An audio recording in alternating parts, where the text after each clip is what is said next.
नमस्कार दोस्तों, कैसे हैं आप सब लोग। दोस्तों, हमारा सेल ऑफ गुड्स एक्ट चल रहा था। सीरीज चल रही थी सेल ऑफ गुड्स एक्ट की। तो आज हम लोग डिस्कस करेंगे कंडीशंस एंड वारंटीज। ठीक है, कंडीशन एंड वारंटी डिस्कस करेंगे। तो देखते हैं क्या होता है।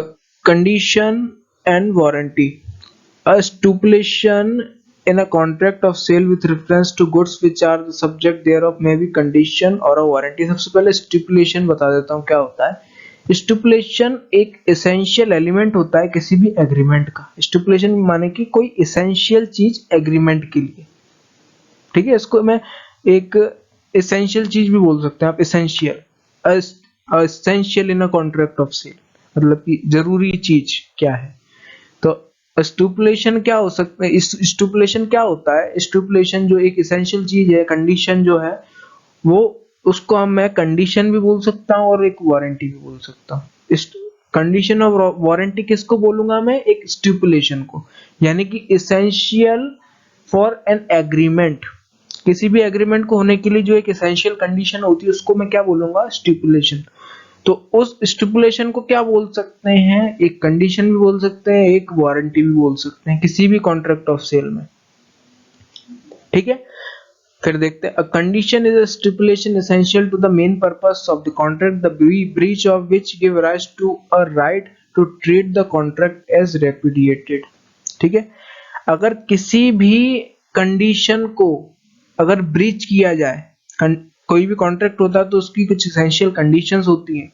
ठीक है, अगर उस कंडीशंस को ब्रीच किया जाता है तो ये चीज हमको ध्यान रखना है कि अगर कोई भी कंडीशन का ब्रीच होता है तो वो कॉन्ट्रैक्ट क्या है, रेपुडिएटेड। कॉन्ट्रैक्ट क्या है, रेपुडिएटेड। ठीक है, अगर कोई भी इसका स्टिपुलेशन का ब्रीच होता है उसको कैसे ट्रीट किया जाएगा, कॉन्ट्रैक्ट को, रेपुडिएटेड कॉन्ट्रैक्ट।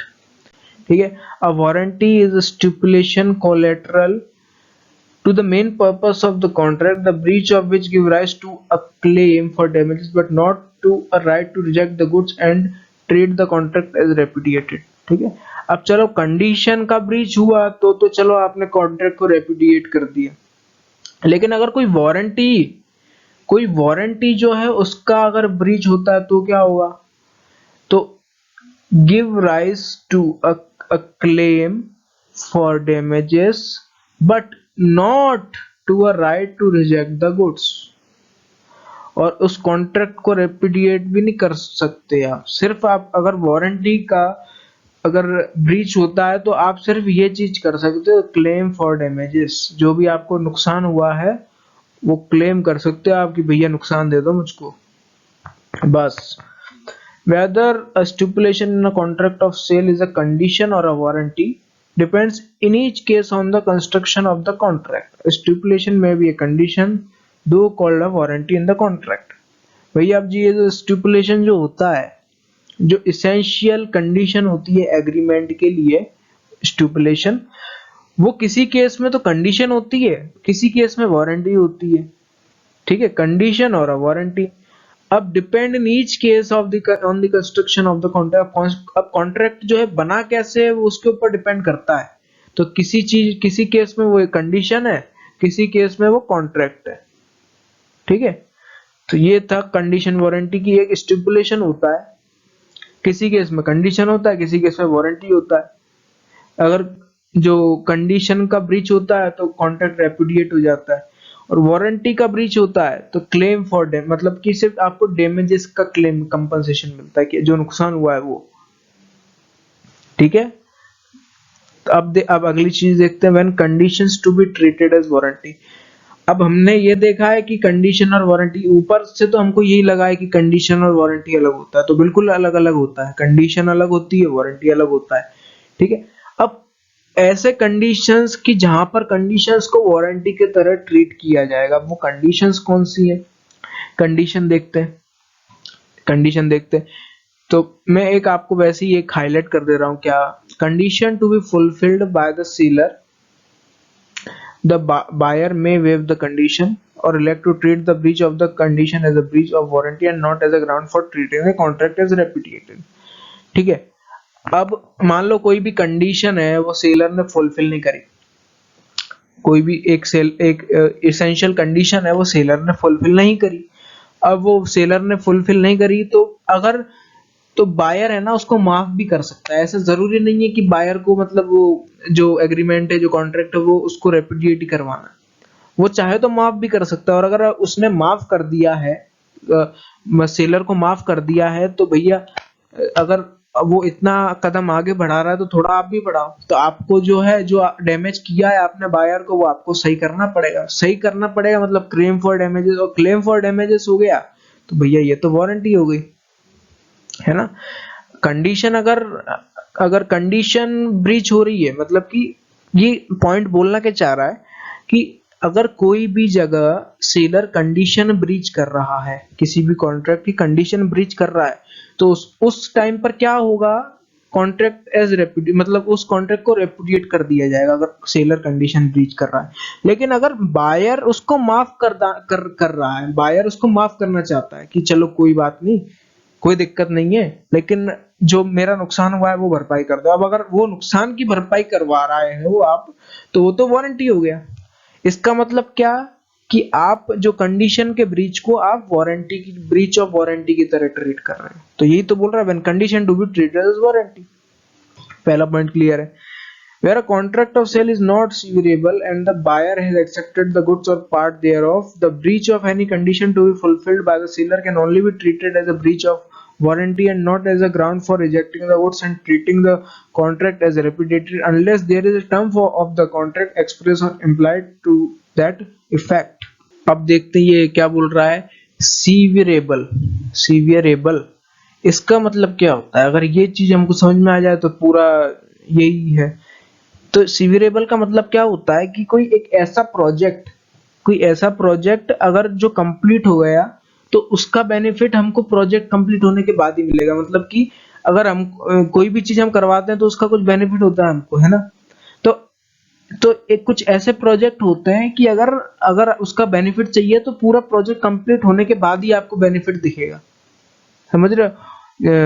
जैसे कि सिस्टम डिजाइन, ठीक है। तो ये सिस्टम डिजाइन एक एग्जांपल है इसका कॉन्ट्रैक्ट ऑफ सेल, जहां पर जो नॉन सीवरेबल चीजें, ठीक है, सिस्टम डिजाइन हो गया। तो यहाँ पर क्या, यहाँ फर्स्ट पॉइंट में तो बायर के पास एक चॉइस थी कि वो चाहे तो माफ भी कर सकता है, लेकिन अगर कॉन्ट्रैक्ट जो है नॉन सीवरेबल है, जहां पर जो बेनिफिट है वो आपको काम खत्म होने के बाद ही दिखेगा। उस काम वो जो प्रोजेक्ट का बेनिफिट है वो प्रोजेक्ट खत्म होने के बाद ही दिखेगा आपको। तो ऐसे कॉन्ट्रैक्ट में क्या होता है, जो बायर है जो ये बायर है अगर कोई भी कंडीशन ब्रीच होती है, तो बायर को वो ब्रीच ऑफ वारंटी की तरह ही ट्रीट करना पड़ेगा और उसके पास कोई राइट नहीं है कि वो जो कॉन्ट्रैक्ट को रेपुडिएट कर दे। कब, जब कॉन्ट्रैक्ट जो है नॉन सीवरेबल यानी कि क्या कि अगर ऐसे कोई प्रोजेक्ट जो जिसका जो प्रॉफिट है, जिसका बेनिफिट है वो आपको प्रोजेक्ट खत्म होने के बाद समझ में मिलता है, ठीक है। तो सेकंड ऑप्शन नहीं है अगर कोई कॉन्ट्रैक्ट ही अगर नॉन सीवरेबल है। कब तक, जब तक कि कुछ इसके अलावा कुछ मेंशन नहीं होता कॉन्ट्रैक्ट में, ठीक है। अब ये थर्ड क्या बात कर रहे हैं, nothing in this section shall affect the case of any condition or warranty fulfilment of which is excused by law by reason of impossibility or otherwise, ठीक है। अब यार ऑब्वियस सी बात है कि आपने भले ही कंडीशन दे दिया कि एक परसों तक ये जो सामान है मेरे घर पहुंचा देना, अब वो कोई ऐसे रीजन की वजह से नहीं आ पाया जो कि एक्सक्यूज्ड है लॉ, जैसे कि इम्पॉसिबिलिटी हो गई, तूफान आ गया, बाढ़ आ गई, कुछ भी ऐसी चीज हो गई, तो वो चीज थोड़ी एंटरटेन की जाएगी, ठीक है कि नहीं। अब बात करते हैं क्या, implied undertaking as to title. Implied undertaking माने कि हाँ हमको पता है कि इम्प्लाइड है ये चीज, तो और अंडरटेकिंग एज टू टाइटल माने कि क्या कि जो सामान का जो टाइटल ओनरशिप है वो हाँ आप ही के पास है, इम्प्लाइड है ये चीज। कब, in a contract of sale unless the circumstances of the contract are such as to show a different intention, there is an implied condition on the part of the seller that in the case of a sale he has a right to sell the goods, and that in the case of an agreement to sell he will have a right to sell the goods at the time when the property is to pass. आप ये टमाटर प्याज लेने जाते हो आप market में, तो आप क्या मार्केट वाले से पूछ, जिसके पास लेने जाते हो ठेले वाले से आप पूछते हो क्या कि ये आप ही के है ना, चोरी तो नहीं करी ना आपने? ऐसा तो कभी पूछते नहीं होगे। कभी कभी अगर कोई ऐसा आदमी होगा जिसको बहुत ही डाउट है तो वो ही पूछता होगा, वैसे नॉर्मल आदमी तो कभी पूछता नहीं है। लेकिन क्यों नहीं पूछता? क्योंकि एक इम्प्लाइड होता है, इम्प्लाइड है कि हाँ आप सामान बेच रहे हो तो हाँ आप ही, आपने खरीदे होंगे, आप ही, ये जो टाइटल है आप ही के पास होगा इन गुड्स का। ठीक है, तो ये एक इम्प्लाइड कंडीशन होता है कि किसी सेलर के पास आप जाते हो तो सेलर के पास जो इम्प्लाइड टाइटल होता है और ये चीज इम्प्लाइड है कि आप बेच रहे हो तो इम्प्लाइड टाइटल है आपके पास। ठीक है, बी क्या बोल रहा है? An implied warranty that the buyer shall have and enjoy quiet possession of the goods. एक इम्प्लाइड वारंटी होती है बायर के पास, अगर कोई चीज खरीदी है उसने तो पोजीशन ऑफ गुड्स वो एंजॉय करे। मैंने अगर एक मोबाइल खरीदा है तो मेरे पास क्या है, एक इम्प्लाइड वारंटी है कि मैं मेरा मोबाइल रख सकता हूं और ये इम्प्लाइड है।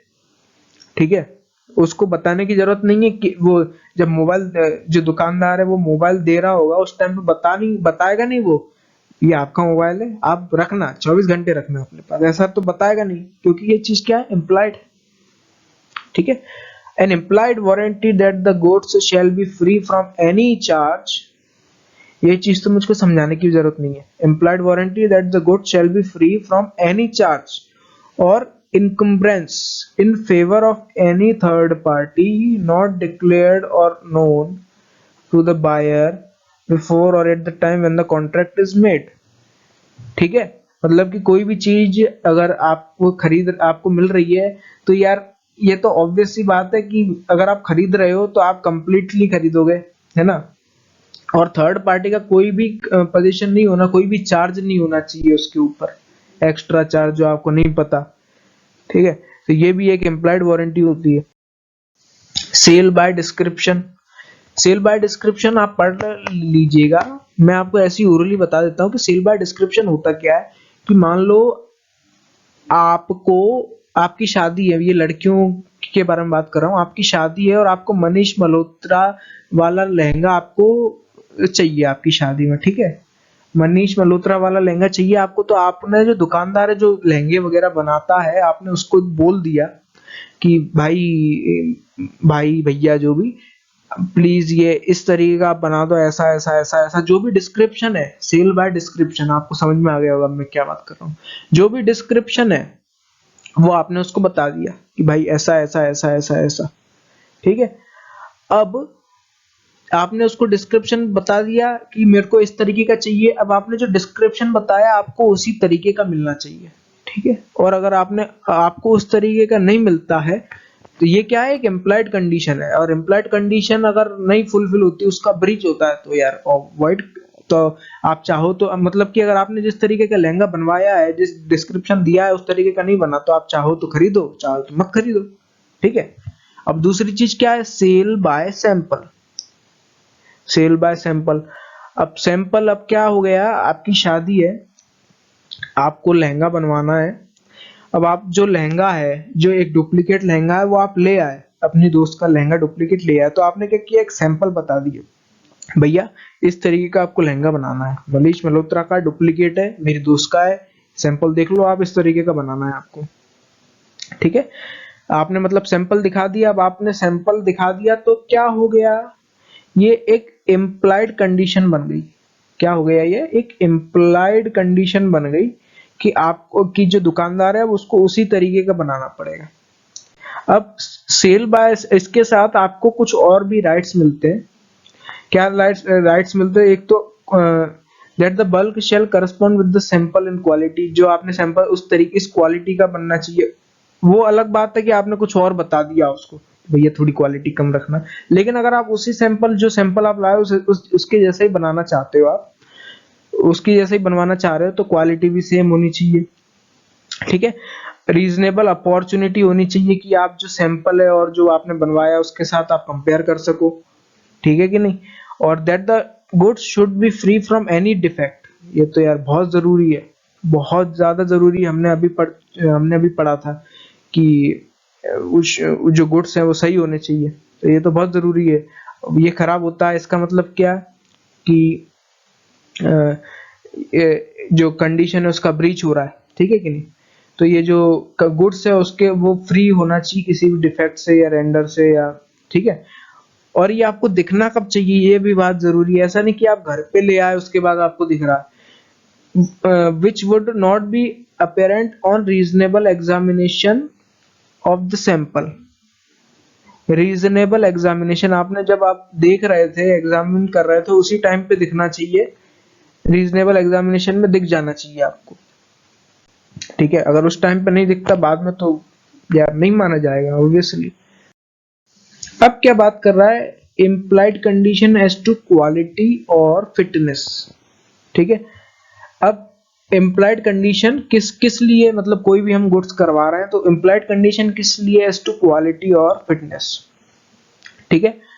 अब देखते हैं ये क्या बात कर रहा है। व्हेन द बायर, अब मैं कुछ चीजें है ना, मैं वैसे ही अब हाईलाइट कर देता हूँ कि क्या यहाँ पर बोलना चाह रहा है ये चीजें। जी, तो क्या बात कर रहा है ये फर्स्ट वाला, buyer makes known to the seller the particular purpose for which the goods are required. Buyer ने जब खुद ही बता दिया कि यार मेरे को इसके लिए चाहिए, इस चीज के लिए मेरे को ये गुड्स चाहिए, और फिर आपने क्या किया, आपने जो सेलर है उसके ऊपर छोड़ दिया, उसकी जो इंटेलिजेंस स्किल्स है, क्योंकि वो बेच रहा है सामान, उसको पता होगा, ठीक है। तो आपने अपना पर्पस बता दिया, आपने सेलर के ऊपर छोड़ दिया। अब ये एक इम्प्लाइड कंडीशन होती है that the goods shall B reasonably fit for such purpose. आपने अपना पर्पस बता दिया ना, आपने दुकानदार के ऊपर छोड़ दिया। अब दुकानदार ने जो दिया है, जो पर्पस था मेरा, वो फिट होना चाहिए पर्पस के लिए, मतलब पर्पस पूरा होना चाहिए फिर, ठीक है। ये एक इम्प्लाइड, और अगर पर्पस पूरा नहीं हो पाता तो भैया अपना सामान वापस ले लो आप, ठीक है। समझ रहे हैं आप, मतलब कि मैं क्या बोल रहा हूँ कि बहुत सारे, एक दुकानदार है उसके पास बहुत सारे स्पोर्ट्स शूज है। अब मैंने उसको बोला कि भैया क्या है ना कि मैं बहुत सारे जो शूज ले चुका हूँ, मेरे को एक तो आइडिया नहीं है जूतों का, शूज का, और मुझको समझ में नहीं आता कि जो शूज हैं वो कौन से अच्छे हैं, और तुरंत एक दो महीने में फट जाते हैं। आप अपने हिसाब से एक अच्छा सा शूज निकाल के दे दो, कोई दिक्कत नहीं, कितना महंगा है कितना क्या है, अपने हिसाब से एक अच्छा शूज निकाल के दे दो जो कम से कम 2 साल तक चले। 2 साल भी नहीं, कम से कम 1 साल तो चले ही चले, अच्छा सा निकाल के दो। तो उसने बोला हाँ भाई बिल्कुल कोई दिक्कत नहीं है, मैं आपको अच्छा सा निकाल के देता हूँ। मैंने उसको अपना पर्पस बता दिया, ठीक है। अब 1 साल तक तो कम से कम चलनी चाहिए, मैं खेलूं, वो अलग बात है अगर आप कुछ अलग ही कर रहे हो उससे तो, ठीक है। आप जूतों के साथ खींचातानी कर रहे हो, ठीक है, वो चीज अलग है। लेकिन जो नेचुरल पर्पस है, रनिंग वगैरह ये सब चीजें वो कर रहा हूँ, फिर भी अगर वो सही नहीं होता है तो भाई वापस ले ले अपना, मेरे को पैसे दे दे वापस। समझ रहे हैं आप। अब provided that in the case of a contract for the sale of a specified article under its patent, ये चीज मैंने इसलिए अंडरलाइन करी है, ठीक है, कि मान लो एक एडिडास कंपनी है। अभी अब मैं एडिडास के शोरूम पे जा रहा हूँ, एडिडास से बोल रहा हूँ कि भाई वो आपने एक इकलौता अपना एक वो जूता निकाला था ना M45, में ऐसी एग्जांपल दे रहा हूँ, ऐसा उसने निकाला नहीं। आपने भाई साहब M45 निकाला था ना, जो कि एक ही पीस है इस दुनिया में, मेरे को वो दे दो। अब मैंने वो ले लिया, अब वहां पर no implied condition as to its fitness for any particular purpose, ठीक है। अब मैं जब किसी पर्टिकुलर आर्टिकल ही मांग रहा हूँ, कोई पर्टिकुलर चीज ही मांग रहा हूँ जो कि अंडर इट्स पेटेंट है या कोई दूसरी ट्रेड नेम, तो उस चीज का जब M45 में ले रहा हूँ तो फिर कोई बात ही नहीं है कि यार अच्छा है क्या, फिटनेस में है क्या, क्योंकि मांग ही मैं वो रहा हूँ। समझ रहे हैं आप मैं क्या बात कर रहा हूँ। तो वहां पर ये चीज नहीं चलेगी इम्प्लाइड कंडीशन की, फिटनेस ये सब फालतू की चीजें नहीं। आप जब लेने वो गए हो तो आपको जैसा वो, जैसी फिटनेस है उस प्रोडक्ट की वैसी मिलेगी आपको, ठीक है। वेयर, अब दूसरी चीज देखते हैं कि क्या दूसरी चीज क्या बात कर रहा है। Where goods are bought by description from a seller who deals in goods of that description, there is an implied examination condition that the goods shall be merchantable quality, ठीक है। ये क्या बोल रहा है कि अगर आप जो गुड्स है वो एक डिस्क्रिप्शन से ले रहे हो, description from a seller who deals in goods of that description, तो अगर आप बस सब बता के ले रहे हो, तो वो जो गुड्स है वो इम्प्लाइड कंडीशन होती है कि एक मर्चेंटेबल क्वालिटी होनी, मर्चेंटेबल यानी कि अच्छी क्वालिटी।